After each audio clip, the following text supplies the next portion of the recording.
우리 보좌 앞에 모였네. 참으로 고마우신 아버지 하나님 감사합니다. 지난 한 해를 되돌아보면 하나님께서는 때마다 일마다 저희들을 붙들어 주셨고 인도해 주셨음을 이 시간 믿음으로 고백하며 저희들 기쁜 마음으로 주님 앞에 나왔습니다. 오늘도 말씀 가운데 찬양 가운데 주님께서 함께해 주심으로 말미암아 오늘도 살아계신 하나님, 여전히 우리 삶 가운데 역사하고 계시는 그 주님만을 바라보고 믿음으로 반응하며 살아갈 수 있는 저희들의 복된 삶 될 수 있도록 주님 도와주시옵소서. 감사드리며 예수 그리스도 이름으로 간절히 기도드립니다. 아멘. 할렐루야. 반갑습니다. 마치 오늘 이렇게 많은 분들을 마주 뵈다 보니까 꼭 주일 예배를 드리고 있는 듯한 느낌이 듭니다. 어쨌든 오늘도 귀한 예배자에 나온 우리 귀한 성도님들 한 분 한 분을 주님의 이름으로 축복합니다. 우리 함께 이렇게 인사 나눴으면 좋겠습니다. 당신을 축복합니다.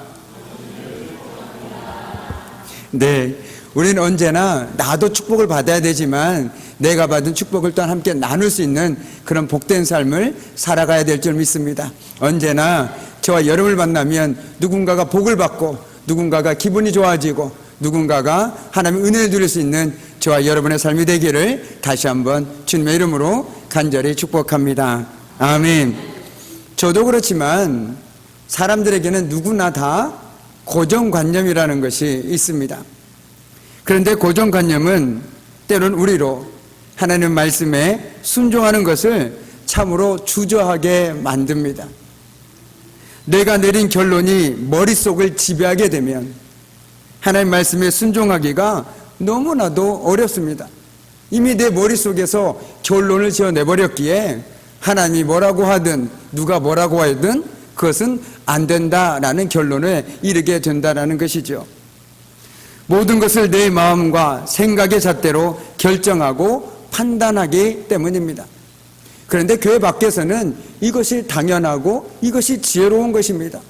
내 기준으로 내 생각대로 결정하고 판단하는 것, 그리고 할지 말지 결정하는 것 당연한 것이죠. 그러나 교회 안으로 들어오면 상황은 달라집니다. 우리 먼저는 기준이 나에서 하나님으로 바뀌게 된다라는 것이죠. 그래서 우리가 누군가에게 이걸 한번 해보시겠습니까? 라고 할 때 여러분이 가장 많이 하는 그 대답이 무엇인가요? 하겠습니다 입니까? 안 하겠습니다 입니까? 아니면 기도해 보겠습니다 입니까? 대부분 기도해 보겠습니다 입니다. 그런데 왜 그 말을 할까요? 우리가 모든 것을 하고 말고가 물론 내가 원하고 원치 않은 것도 있지만 내 그 모든 것의 기준과 잣대가 하나님이 되기 때문에 우리가 기도해 보겠습니다 라고 말하는 것이라는 것이죠. 그렇기 때문에 저와 여러분의 삶 속에서 언제나 기준점은 하나님이 되어야 되면 변하지 않는다라는 사실입니다. 그러면서 바라기는 저와 여러분에게 고정관념이 있더라면 그것은 내 삶의 모든 결정들을 하나님의 기준 안에서 하나님의 말씀의 기준으로 하나님의 말씀의 등불로 그것들을 또한 결정하고 판단할 수 있는 저와 여러분이 되었으면 좋겠다라는 마음이 듭니다. 그런 면에서 오늘 마리아의 순종은 저와 여러분에게 큰 도전으로 다가옵니다. 오늘 이 시간 우리의 고정관념을 뛰어넘어서 그리고 우리가 하나님을 바라봄으로써 순종의 발걸음을 내디딜 수 있는 이 기쁜 밤이 되기를 주님의 이름으로 간절히 축복합니다. 아멘. 오늘 예루살렘 성전에서 사가랴 앞에 나타났던 가브리엘이 이번에는 나사렛이라는 잘 알려지지 않는 시골 젊은 처녀 앞에 나타납니다. 오늘 27절 말씀을 보시죠. 다윗의 자손 요셉이라는 사람과 약혼한 처녀에게 이르니 그 처녀의 이름은 마리아라. 아멘. 당시 풍수에 의하면 여자는 보통 13세 정도면 정혼을 했으니 사실 마리아는 처녀라고 말하기보다는 어린 소녀에 불과했습니다. 가브리엘은 마리아가 조만간 아들을 낳을 것이며 그 아이의 이름을 예수라 하라고 말씀을 전해줍니다. 마리아는 천사가 한 이야기를 듣고 당황해합니다. 그녀는 요셉과 결혼을 앞두고 있었기 때문입니다. 이스라엘 율법에 따르면 약혼한 신랑이 신부에게 재정적으로 보상을 하고 나면 결혼 관계가 아니더라도 둘은 실상은 부부로 여겼습니다. 재정적인 보상 이후에 1년이 지나면 신랑은 신부를 집으로 데려가서 혼인 예식을 치를 수 있었던 것입니다. 그러니까 지금 마리아는 요셉이 재정적 보상한 이후에 그 1년이라는 기간 동안에 오늘 가브리엘이 찾아와서 네가 아들을 낳을 것이다 라는 그 소식을 듣게 된 것입니다. 그렇기 때문에 마리아는 사회적으로 이미 요셉의 아내였습니다. 그런데 임신을 하게 되면 정혼자인 요셉에게 도덕적으로 의심을 받게 되고 그 당시 사회적으로 결혼한 여자가 아이를 뵌다라면 그것은 가늠한 여인이나 다를 바가 없다라는 것이죠. 저와 여러분이 잘 알고 있는 것처럼 가늠한 여인은 어떻게 됩니까? 돌로 쳐 죽이게 되어 있습니다. 오늘 그 상황 속에서 마리아는 두려움을 느끼는 것은 너무나도 당연한 것입니다. 왜 하필 나일까? 나는 아직 결혼한 몸이고 그런데 왜 내가 그 일을 감당해야 되는 것일까? 라는 두려움과 그 마음이 그를 짓누르고 있다라는 것이죠. 그러나 그녀는 사람들의 오해와 비난에 대한 두려움 속에서도 결연하게 순종을 선택합니다. 자신에게 말씀하신 하나님을 자신의 주인으로 인정함으로써 그분의 뜻에 굴복했다라는 것이죠. 많은 사람이 하나님의 말씀에 불순종하는 이유로 자신의 처지와 상황을 내세웁니다. 분주한 일상과 재정적 어려움이 사람들과의 관계에서 치러야 할 피곤함이 핑계가 되어서 봉사와 사역으로 부르시는 하나님의 음성을 저버린다라는 것이죠. 마리아는 천사에게 물었습니다. 34절 말씀입니다. 마리아가 천사에게 말하되 나는 남자를 알지 못하니 어찌 이 일이 있으리까? 아멘. 처녀인 마리아는 자신이 아들을 낳을 것이라는 천사의 말을 상식적으로 이해할 수도 없었습니다. 그녀가 의심하기에 충분한 상황이죠. 그 말을 누가 믿겠습니까? 마리아의 질문에 천사는 성령의 능력이 이것을 가능하게 할 것이라고 대답을 해줍니다. 그런데 거기에서 그치는 것이 아니죠. 바로 그의 친족, 오랫동안 임신하지 못했던 엘리사벳이 임신한 사실을 이야기해 줍니다. 하나님은 마리아를 위해서 이처럼 믿음의 친구를 붙여주십니다. 참으로 그렇습니다. 하나님께서 우리가 무엇인가를 주저하고 또한 무엇인가를 감당할 때 때론 나 혼자 그것을 감당해야 될 때도 있지만 하나님께서는 그것들을 함께 감당할 수 있도록 믿음의 동역자들을 붙여주시더라라는 것이죠. 그렇기 때문에 나 혼자 하는 것이 아니라 함께 더불어 하는 것이고 하나님의 능력을 힘입어서 한다라는 것들을 우린 또한 깨닫게 되어집니다. 오늘 마리아 역시 성령으로 내가 자녀를 임신하게 된다라고 그 말을 어떻게 믿지? 그 순간에 가브리엘은 바로 오랫동안 자식을 가질 수 없었던 엘리사벳을 떠올리게 해주시고 엘리사벳이 성령의 능력으로 임신했다는 사실을 그에게 알려줍니다. 그럼으로써 하나님께서 엘리사벳이 임신했던 것처럼 하나님의 놀라운 방법으로 신비로운 방식으로 역사하고 계심을 입증해주고 있다라는 것이죠. 하나님은 그때나 지금이나 불가능한 일을 능히 행하시는 분이십니다. 사실 그렇기에 저와 여러분에게 소망이 있는 것 아니겠습니까? 교회 밖에서도 불가능한 일이 교회 안에서도 불가능하다라면 저와 여러분은 소망을 어디에서 찾겠습니까? 교회 밖에서 가능한 일이 교회 안에서 가능한 일은 당연한 것입니다. 그런데 하나님께서는 성경을 통해서 많은 믿음의 사람들 통해서 우리에게 끊임없이 보여주고 들려주는 것이 불가능한 속에서 가능성을 보라고 우리에게 이야기하고 있습니다. 오늘 역시 마리아 역시 마찬가지입니다. 교회 밖에서 본다라면 말도 안 되는 얘기고 그것은 상식 밖의 이야기입니다. 남자를 알지 못하는 사람이 어떻게 아이를 낳을 수 있겠습니까? 성령으로 아이를 낳는다고요? 교회 밖에서는 아마 말도 안 되는 터무니없는 말이라고 미쳤다라고 얘기할 것입니다. 그런데 교회 안으로 믿음의 눈으로 바라보았을 때는 그것이 전혀 터무니없는 이야기가 아니라는 것이죠. 그렇기 때문에 저와 여러분에게 소망이 있는 것입니다. 내 생각에는, 내 경험에는 이건 도저히 안 된다, 불가능하다라고 얘기하지만 하나님께서는 그 불가능 속에서 가능성을 보라고 우리에게 끊임없이 요청하고 있고 요구하고 있다라는 것입니다. 한번 여러분 구약을 통해서, 신약을 통해서 하나님께서 하신 일들을 한번 자세히 살펴보십시오. 그것이 상식적으로 납득이 되는 일입니까? 여리고성을 7일 동안 돌았더니 무너졌더라. 그것이 말이 됩니까? 말이 안 됩니다. 불가능한 일입니다. 세상에서 가능하려면 내가 여리고성을 가서 싸워서 취해야 되는 것이 가능한 방법이지, 그냥 무작정 도는 것이 가능한 방법은 아닙니다. 그러나 우리는 불가능 속에서도 가능성을 바라보기에 오늘 그 하나님의 말씀에 의지해서 그냥 묵묵히 돕니다. 왜냐하면 내가 하는 것이 아니기에, 하나님께서 하시는 것이기에 우리는 그저 그 말씀에 순종할 따름이라는 것이죠. 이처럼 저와 여러분에게 삶에서 소망을 어디에서 찾느냐라고 물어본다라면 저는 불가능 속에서 가능성을 찾는 데서 온다라고 생각되어집니다.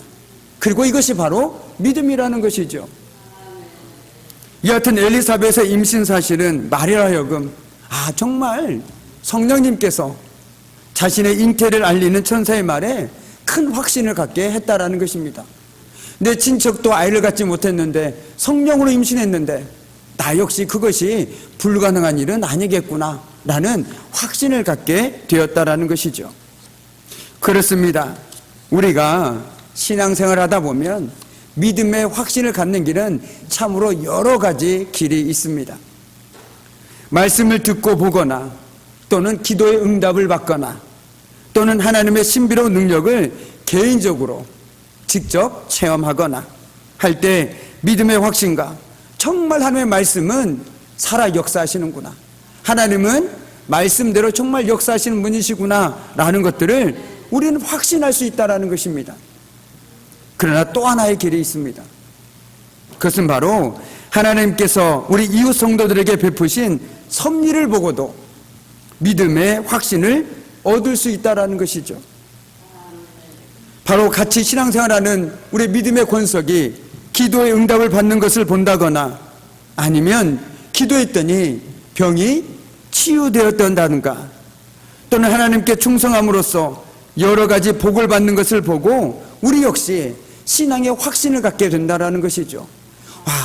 저 사람을 보니 하나님의 말씀이 허튼 소리는 아니었구나, 정말 하나님의 말씀은 살아 움직이는 것 같구나, 정말 하나님의 말씀은 능력이 있는 말씀처럼 나에게도 느껴지는구나 라는 것들을 우리는 믿음의 사람들의 삶의 모습을 통해서 경험할 수 있다는 것이죠. 그렇기 때문에 저와 여러분의 삶의 모습은 너무나도 중요합니다.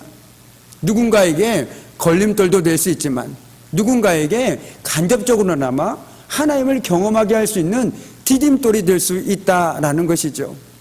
오늘 제가 새벽에 기도를 하다가 하나님께서 이런 기도 제목을 주신 것 같습니다.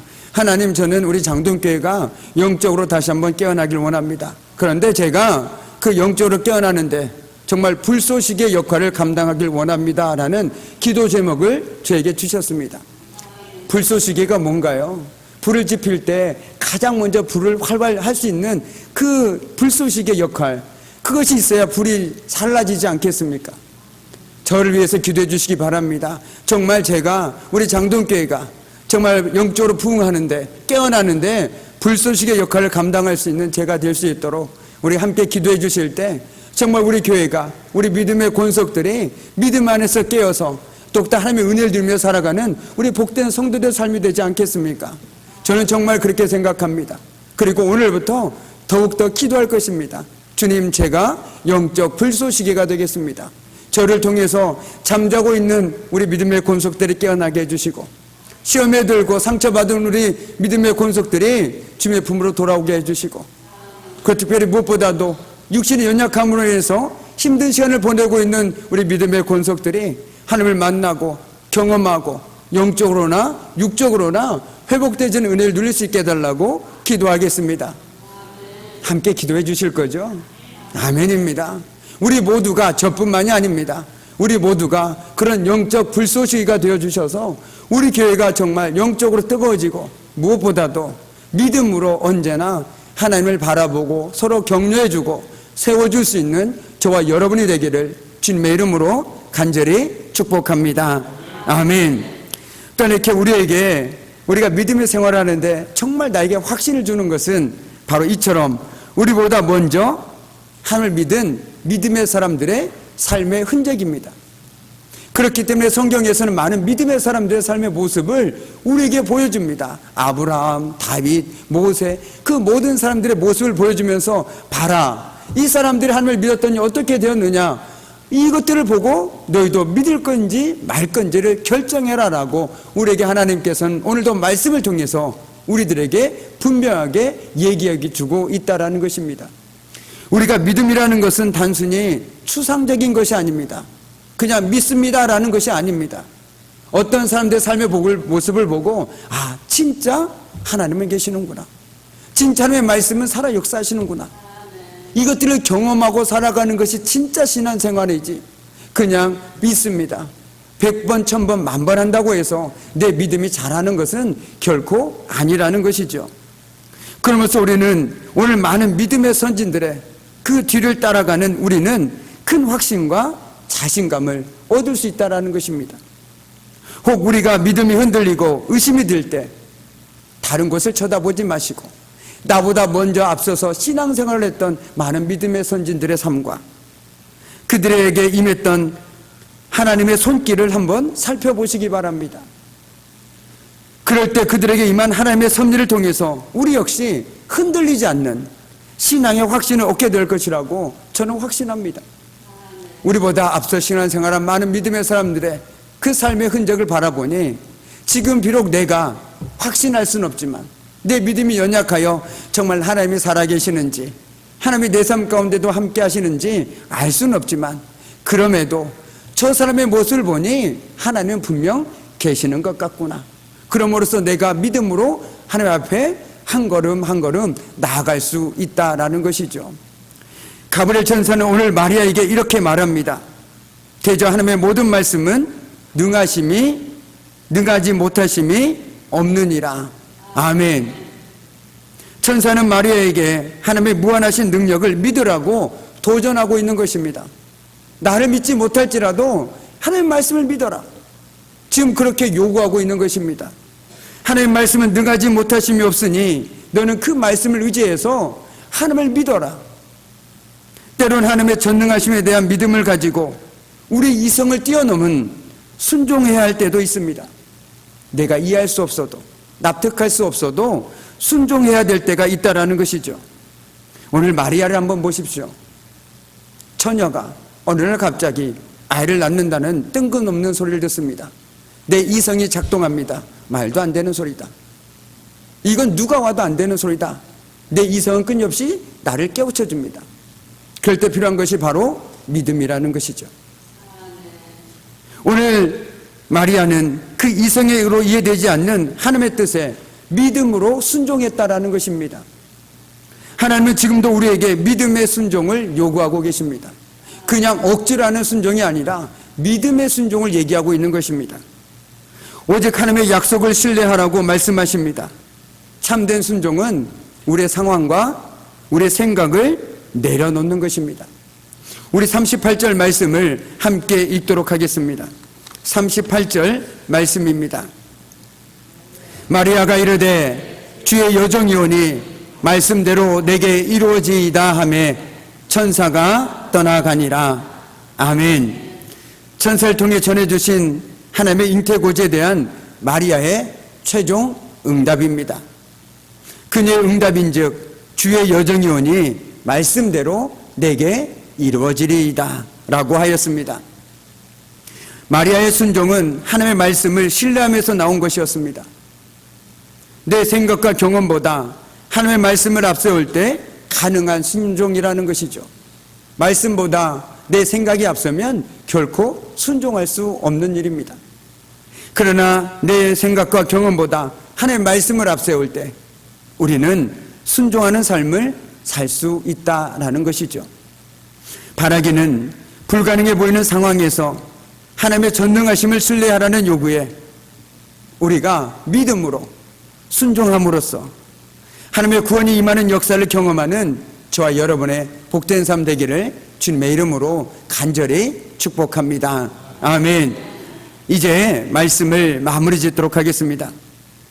사실 순종한다, 말씀에 순종한다 라고 얘기하지만 말씀에 순종한다는 것이 결코 말처럼 쉽지만은 않습니다. 그 당시에 가늠한 여인을 돌로 쳐서 죽였습니다. 그러니까 오늘 마리아의 순종은 곧 죽음도 각오하겠다는 믿음이었습니다. 마리아의 믿음은 자신의 생각은 접어두는 순종하는 믿음이었습니다. 생명의 위협도 파혼의 위기도 모두 하나님께 온전하게 맡기고 순종하기로 한 것이지요. 마리아의 순종은 그래서 더욱 빛이 나는 이유이기도 합니다. 우리는 자신의 생각과 하나님의 뜻이 부합될 땐 기쁘게 순종합니다. 그러나 진정한 순종은 우리의 상황이나 생각을 뛰어넘는 것입니다. 마리아가 이러한 순종의 본이 되었다라는 것이죠. 그 순종의 결과 이 땅에 예수 그리스도께서 오셨습니다. 이처럼 우리 삶의 현장에서 믿음의 순종으로 하나님이 영광 받으시고 하나님의 뜻이 이루어지기를 간절히 소망합니다. 내 생각과 내 경험은 내려놓고 하나님의 뜻을 앞세울 수 있는 저와 여러분의 삶을 통해서 오늘도 저와 여러분의 삶의 현장 속에 하나님의 뜻이 이루어지는 은혜가 임하기를 주님의 이름으로 간절히 축복합니다. 아멘. 기도하시겠습니다. 참으로 고마우신 아버지 하나님, 오늘 마리아는 도저히 납득할 수도 없고 이해할 수 없는 그 상황 속에서도 오직 하나님의 말씀을 믿고 확신함으로 순종하는 삶을 살았음을 오늘 저희들은 말씀을 통해서 깨닫게 되었습니다. 순종이라는 것이 얼마나 어려운지 저희들은 잘 알고 있습니다. 그러나 오늘 말씀에서처럼 하나님께서는 우리에게 순종을 요구하실 때 또한 믿음의 동력자를 붙여주시고 또한 하나님께서 말씀대로 이루어주심을 분명하게 깨닫게 되었습니다. 주님, 저희들 역시 우리 마리아의 순종을 본받아서 내 생각과 내 경험을 앞세우기보다 정말 하나님의 뜻을 앞세울 수 있는 그 삶을 통해서 순종하는 복된 삶을 살아가는 제대 믿음의 삶이 되어줄 수 있도록 주님 도와주시옵소서. 감사드리며 예수 그리스도의 이름으로 간절히 기도드립니다. 아멘. 이제는 우리 주 예수 그리스도의 은혜와 아버지 하나님의 그 무한하신 사랑하심과 성령의 사김과 임재와 다스리심이 내 경험보다 내 생각보다 하나님의 말씀을 앞세우므로 오직 하나님의 뜻에 순종한 오늘 마리아처럼 오늘도 저희도 오직 믿음으로 순종하는 삶을 살아가기를 결단하는 우리 귀한 성도들의 삶과 그들의 가정과 일터와 사업장 위에 그리고 사랑하는 자녀들 위에 이제부터 영원토록 함께 하시기를 간절히 축원하옵나이다. 아멘. 우리 보좌 앞에 모였네. 함께 주를 찬양하며